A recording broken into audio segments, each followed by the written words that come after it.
Dr. Billy Graham já levou a mensagem de esperança em Jesus Cristo para o maior número de pessoas em toda a história. Mais de 210 milhões de pessoas em 185 países ao redor do mundo foram tocadas pela mensagem do Dr. Billy Graham. Por mais de 60 anos, ele vem fazendo com que milhares de pessoas entreguem suas vidas a Jesus. Dos povos de países mais remotos da África ao coração de Nova York. Tanto para grandes chefes de Estado, como para os povos mais humildes e necessitados. Hoje, o Dr. Graham compartilha conosco a mensagem de esperança em Jesus Cristo.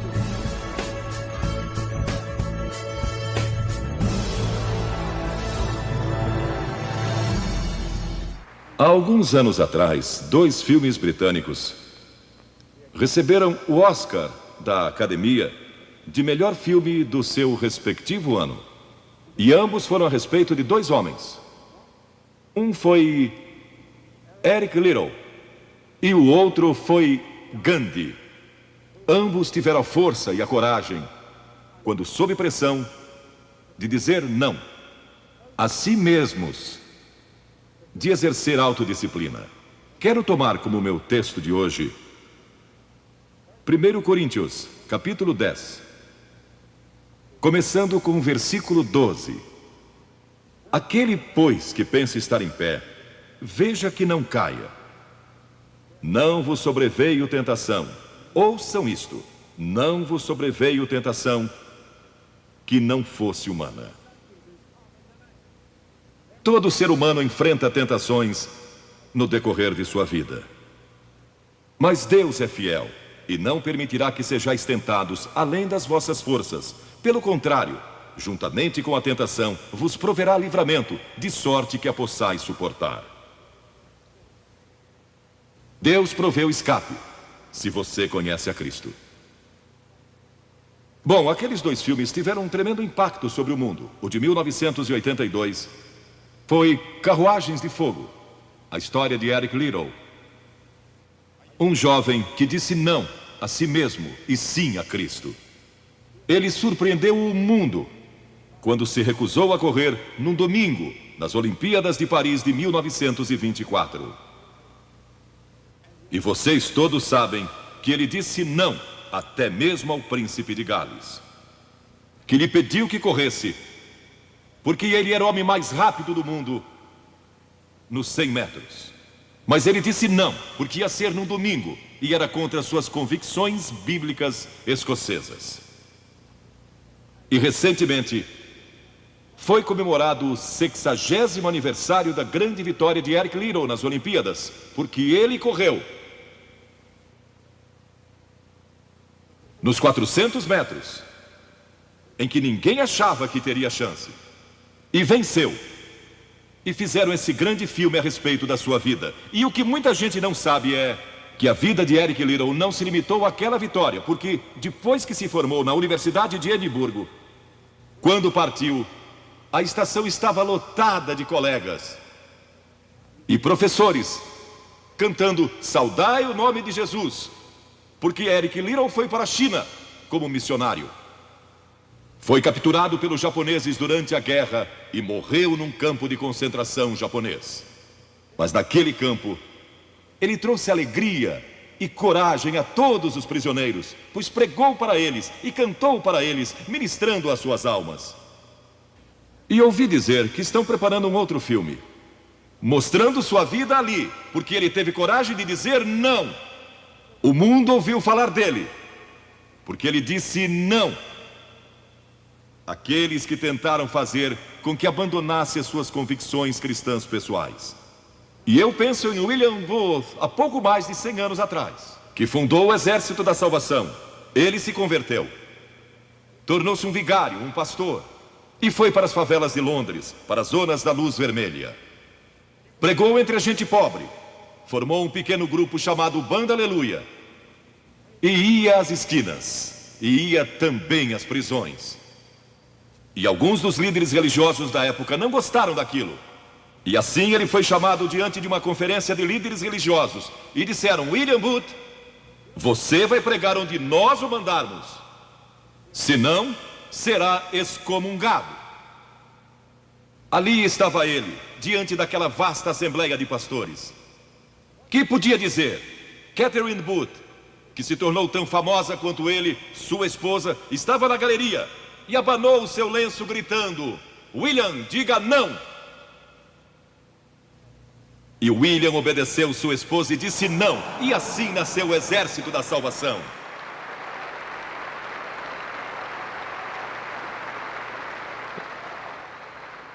Lemos muitas histórias na Bíblia a respeito de jovens que disseram não e mudaram o curso da história. A primeira que quero mencionar, talvez nunca tenham ouvido falar. Seu nome foi Vasti e foi rainha da Pérsia. A esposa de Assuero, que reinou desde a Índia até a Etiópia. Pensem em todo o petróleo que ele tinha e provavelmente nem sabia. Um dos monarcas mais ricos que já viveu. E ele deu uma grande festa que durou muitos dias. No fim, provavelmente já bêbado, ele ordenou que sua esposa Vasti viesse e ali dançasse para todos os seus convidados. E ela assombrou aquele grupo de líderes mundiais. Ao se recusar, ela disse não. Eu não vou expor o meu corpo para esses homens. Ele mandou outra mensagem, ameaçando que ela deixaria de ser rainha e perderia seus confortos e bens materiais e toda a sua fama. Mas a sua resposta foi a mesma: não. E ela mudou a história, porque foi deposta como rainha. Nada mais sabemos. Mas por causa dela, Esther se tornou rainha e o povo judeu foi salvo. E até o dia de hoje, o povo judeu celebra um grande feriado, porque uma mulher disse não e abriu a porta para a salvação do povo judeu, porque havia um homem como Hitler, e era o primeiro-ministro do país, decidido a destruir e aniquilar os judeus. Agora, a Bíblia tem muito a dizer a respeito de sensualidade e lascívia e depravação. A palavra lascívia significa a tendência de incitar desejos sensuais. Sensualidade significa o apelo proposital aos sentidos físicos para a satisfação pessoal. Talvez lendo um livro pornográfico ou assistindo um filme impróprio. A Bíblia diz que devemos nos abster das paixões carnais, da sensualidade, que fazem guerra contra a alma. Elas estão em guerra contra a sua alma e seu espírito. E a Bíblia diz que devemos nos abster delas, ficar longe delas. E então a Bíblia usa outra palavra, réprobo. Agora, isso se refere a pessoas totalmente depravadas, de consciências mortas ou cauterizadas, não sabem mais corar, perderam a capacidade de discernir entre o bem e o mal. E em Romanos 1:28 lemos: e por haverem desprezado o conhecimento de Deus, o próprio Deus os entregou a uma disposição mental reprovável para praticarem coisas inconvenientes. Ou seja, Deus desistiu deles dizendo: vão em frente, gozem toda depravação e toda sensualidade que quiserem, não vou perturbá-los. Ainda não. Mas saibam que seus pecados os acharão e prestarão contas no dia do juízo. E Paulo, escrevendo ao jovem Timóteo, disse: também estes resistem à verdade, homens de todo corrompidos, réprobos quanto à fé. Em outras palavras, rejeitaram a Cristo por tanto tempo que suas consciências se cauterizaram e seus corações se endureceram. E mesmo que o Espírito de Deus lhes fale, eles não podem ouvir. É por isso que é importante que você aceite a Cristo quando é jovem. É importante que venha a Cristo agora. Se o Espírito de Deus está falando com você, entregue a sua vida a Cristo. Porque o dia pode chegar em que a sua consciência esteja morta e você não possa mais ouvir a voz de Deus. Ela disse não. Mas Vasti, você vai perder o trono, vai perder suas riquezas, pode até perder sua vida. Ela disse: minha resposta é não. Qual é sua resposta hoje àquelas coisas que são erradas? À mentira, à lascívia, à cobiça, ao preconceito racial? Qual vai ser? Você vai disciplinar seu corpo? Vai permanecer firme às convicções que Cristo e a Bíblia ensinam? Ou vai ceder e seguir pelo caminho largo que leva à destruição? Ou vai entrar pela porta estreita e pelo caminho apertado que conduz à vida eterna? Qual vai escolher? Você tem uma escolha hoje. Deus nunca vai forçá-lo a escolher. E então houve um outro jovem, um jovem chamado Daniel. E a Bíblia diz que Daniel resolveu em seu coração que não se contaminaria com as finas iguarias do rei, nem com o vinho que ele bebia. Agora, Daniel era um jovem que tinha um propósito. Ele havia sido capturado em Jerusalém. Quando o exército de Nabucodonosor invadiu a cidade, ele foi capturado e levado através de milhares e milhares de quilômetros à Babilônia. A quase 3.000 quilômetros de sua própria terra, sem aviões nem automóveis. Eram semanas de viagem. Mas ele estava resolvido a servir a Deus, e não devia ter mais de 12 ou 15 anos de idade. E Nabucodonosor, o grande rei, levara cativos de Jerusalém para a Babilônia, e ordenou que aqueles jovens, em quem não havia defeito, de boa aparência e instruídos em toda a sabedoria, fossem ensinados em sua corte, para que ele pudesse usá-los. Ele queria usar aqueles jovens judeus, porque sabia que eles tinham um dom especial. E durante o período de treinamento, mandou que lhes dessem os melhores vinhos e as mais finas iguarias, e todos os confortos disponíveis na corte de Nabucodonosor. Mas Daniel disse: não, não quero o vinho do rei, e não quero as iguarias do rei. Quero dormir no chão, não numa cama de penas. Quero viver uma vida simples e também disciplinada. Que diferença dos que mal podem esperar pelo dia em que possam sair de casa e se divertir. Mas não Daniel. Daniel estava longe de casa e ninguém saberia se ele fizesse algumas dessas coisas. Ninguém saberia se ele tivesse uma namorada e dormisse com ela, ou se embebedasse com o melhor vinho do rei. Ninguém saberia lá em Jerusalém, e ele poderia ter se tornado muito popular. Mas esse primeiro não, quando jovem, preparou-o para o grande não, quando era primeiro-ministro da Babilônia. E foi lançado na cova dos leões, porque não abandonou sua fé em Deus. Nós nos contaminamos ao comer demais, ou ao nos embebedarmos, ou ao tomar drogas, ou gastando tempo demais assistindo televisão, ou indo aos cinemas.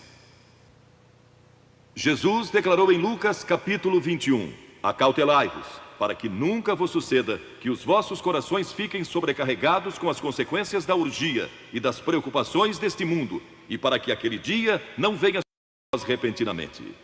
O apóstolo Paulo disse: não disponhais para a carne no tocante às suas concupiscências. E Pedro disse: porque basta o tempo decorrido para terdes executado a vontade dos gentios, tendo andado em dissoluções, concupiscências e em detestáveis idolatrias. A Bíblia diz que devemos disciplinar nossas mentes e também nossos corpos, e disciplinar o coração pela nossa fé em Cristo. E então houve outro jovem chamado José, que foi vendido para o Egito pelos seus irmãos e se tornou escravo de um homem chamado Potifar. E Potifar tinha uma linda esposa, e José era forte e bonito. E em Gênesis, no capítulo 39, se quiserem ler a história, lemos a respeito da tentação de José.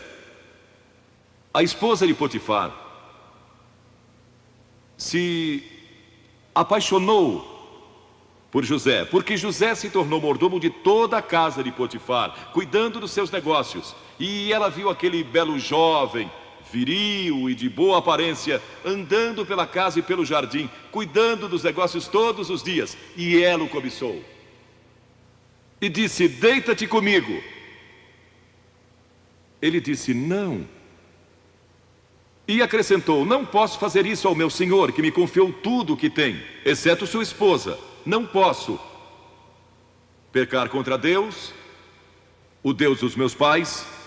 Ele estava longe de casa, lá no Egito, quem saberia?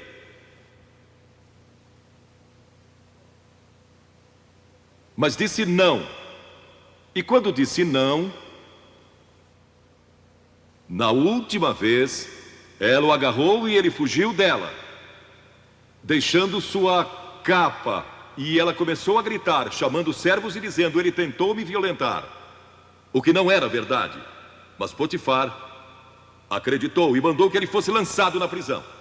E muitos de vocês sabem a história, que ele foi para a prisão e, através de uma série de circunstâncias, ele depois se tornou primeiro-ministro de todo o Egito e governou o Egito sob o faraó. Deus o guardou e o promoveu, porque José teve a coragem de dizer não quando foi tentado. Agora, sexo não é pecado. O sexo nos foi dado por Deus para a propagação da raça humana e para nosso prazer, dentro de certos limites que Deus estabeleceu para o matrimônio.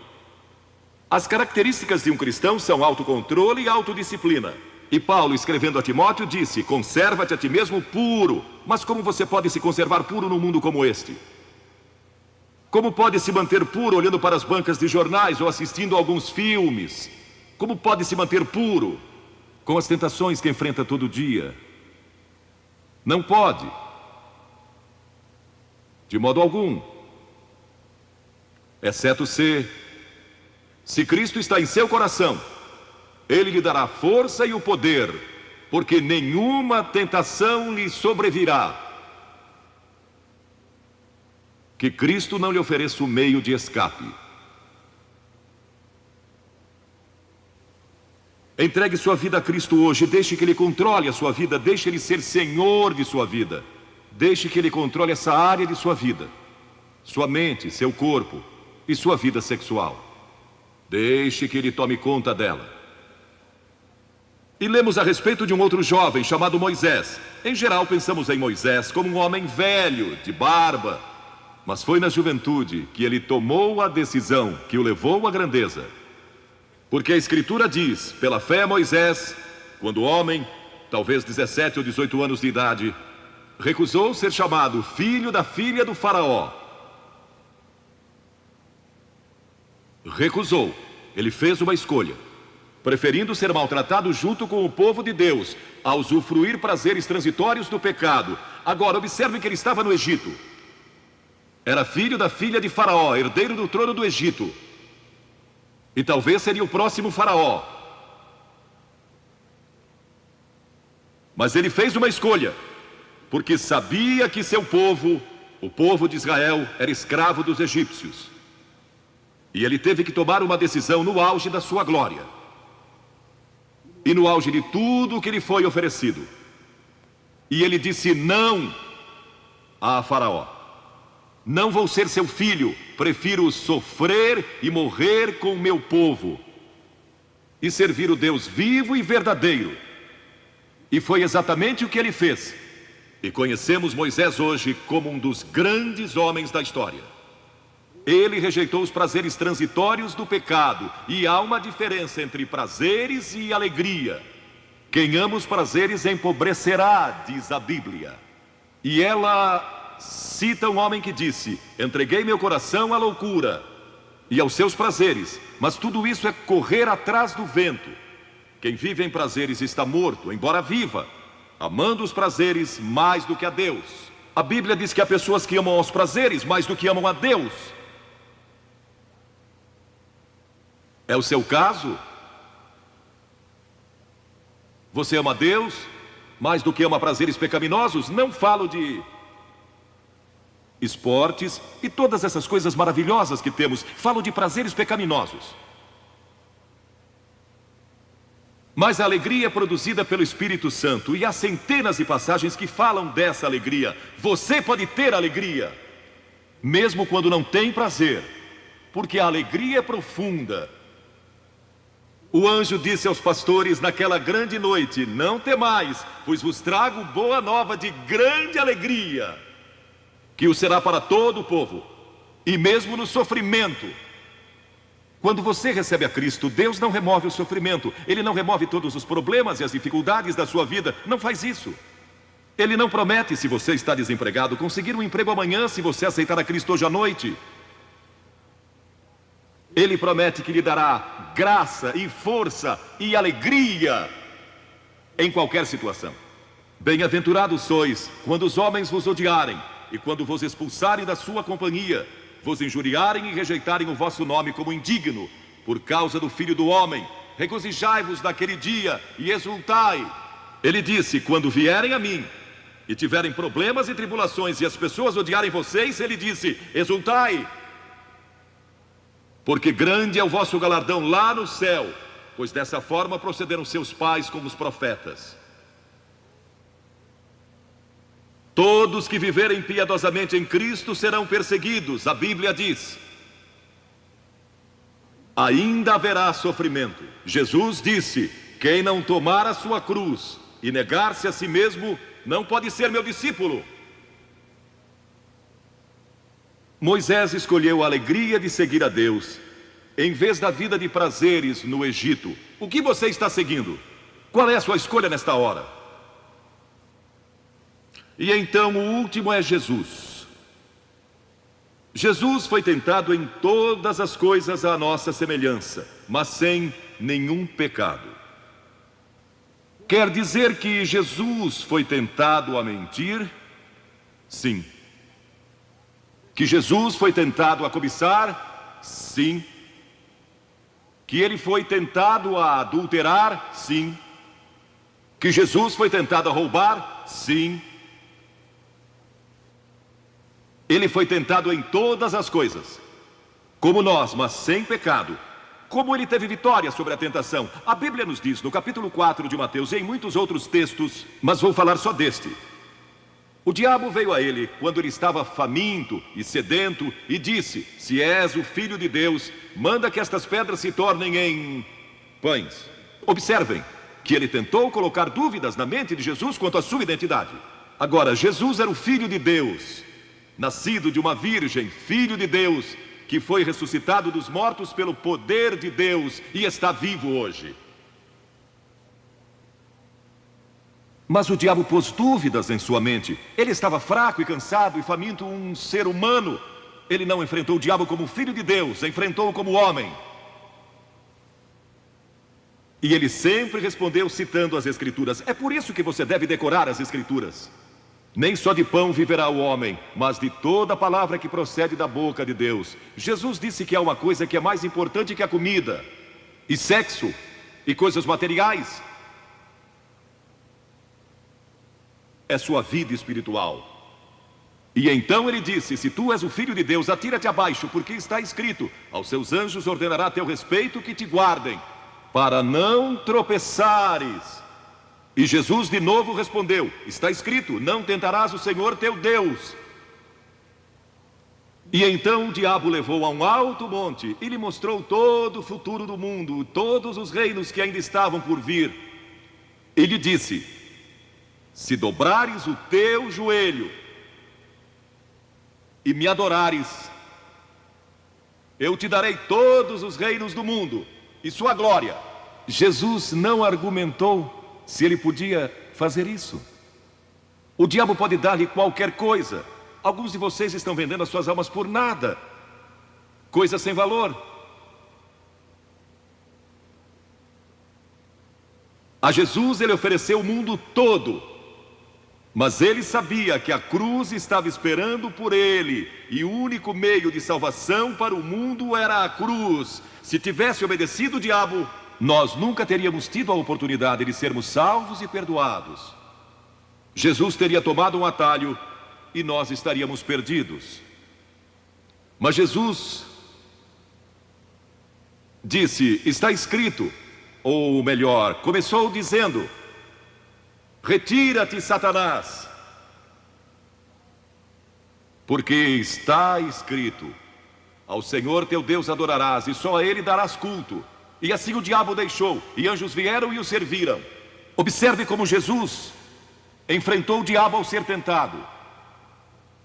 Primeiro, ele citou as Escrituras. Segundo, ele estava cheio do Espírito Santo. E terceiro, estava na vontade de Deus. Você está disposto a dizer não às tentações do diabo? Está?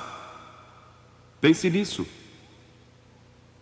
E está disposto a dizer sim às declarações de Cristo, de que Ele é Filho de Deus e quer que Ele entre em seu coração e perdoe seus pecados, salvando? Ah, eu sei, muitos de vocês foram batizados e confirmados. A maioria de vocês talvez sejam membros de uma igreja, ou se identificam com uma igreja, ou talvez vão à igreja 2 ou 3 vezes ao ano. Não sei se fazem isso ou não, mas sei que muitos o fazem. Mas não podem declarar aqui hoje: eu sei que meus pecados foram perdoados, eu sei que vou para o céu. Deus está disposto a perdoar todo o seu passado hoje por causa da cruz. Deus está disposto a dizer: eu perdoo você, porque Ele ama você. E Deus se interessa por você como se você fosse a única pessoa em todo o mundo. E você pode recebê-lo nesta noite. Você diz: o que preciso fazer? Primeiro, deve estar pronto a se arrepender dos seus pecados. O primeiro sermão de Jesus foi sobre arrependimento. E a palavra arrependimento significa mudança, mudar suas ideias, mudar seu estilo de vida. Deixar que Cristo entre e o ajude a mudar. Está pronto a fazer isso? Não pode mudar por si mesmo. Mas Ele o ajudará a mudar. Não que você será perfeito. Significa que vai dar à sua vida uma nova direção. E Ele estará com você para ajudá-lo. À medida que você anda dia a dia com Cristo. Ah, você vai falhar e vai errar. Não vai ser perfeito. Mas Cristo estará com você. Se estiver pronto a se arrepender, diga a Deus: nesta hora eu pequei e me arrependo. E estou pronto a mudar. E então a segunda coisa é que você o recebe pela fé. Cliff disse há pouco que você não pode racionalizar a salvação. Há certas coisas que podemos compreender, mas muitas delas a princípio você não pode entender. Tem que vir como uma criança, dizendo: não posso entender tudo, mas eu te recebo em meu coração hoje pela fé. Pela fé que somos salvos, pela fé e não por obras, para que ninguém se glorie. Pela graça que somos salvos. E então a terceira coisa: você está pronto a sair daqui hoje dizendo: vou segui-lo e servi-lo o melhor que me for possível.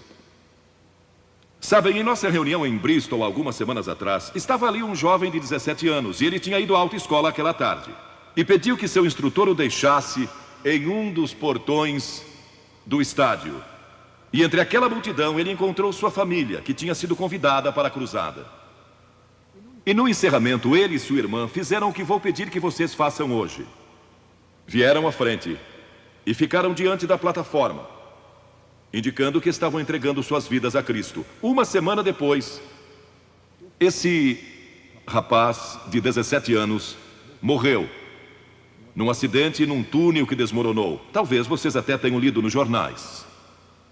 Ele disse sim a Cristo, nunca imaginando que em poucos dias ele estaria indo ao céu. E nós o veremos lá outra vez. Você sabe para onde iria se isso acontecesse com você? Certifique-se antes de sair daqui. Vou pedir que saiam dos seus lugares agora, centenas de vocês, talvez milhares até, e venham e fiquem aqui na frente, calmamente e reverentemente, dizendo ao vir: eu me arrependo dos meus pecados, quero receber a Cristo em meu coração, quero saber que fui perdoado e que um dia vou para o céu, quero esta nova vida. Você diz: mas Billy, por que você pede que venhamos publicamente? Por que em público? Porque toda pessoa a quem Jesus chamou no Novo Testamento chamou em público. Ele disse: se não estiver disposto a me confessar diante dos homens, tampouco eu o confessarei diante do meu Pai que está nos céus. Jesus morreu publicamente por você, despido, sangrando, diante de toda aquela multidão. Por você. Certamente você pode vir à frente hoje declarar sua entrega a Cristo. Não somente os jovens, talvez você tenha 70 ou 80 anos. E Deus falou com você hoje. Levante-se e venha. Vamos esperar por você. Você que está assistindo pela televisão, em outras partes da Inglaterra ou do mundo, também pode tomar uma decisão por Cristo agora. Entregue sua vida a Cristo hoje e tome a decisão que estas pessoas estão tomando, estas centenas de pessoas. Vimos mais de 3.000 pessoas todas as noites. Que Deus o ajude a tomar essa decisão hoje. E procure uma igreja mais próxima.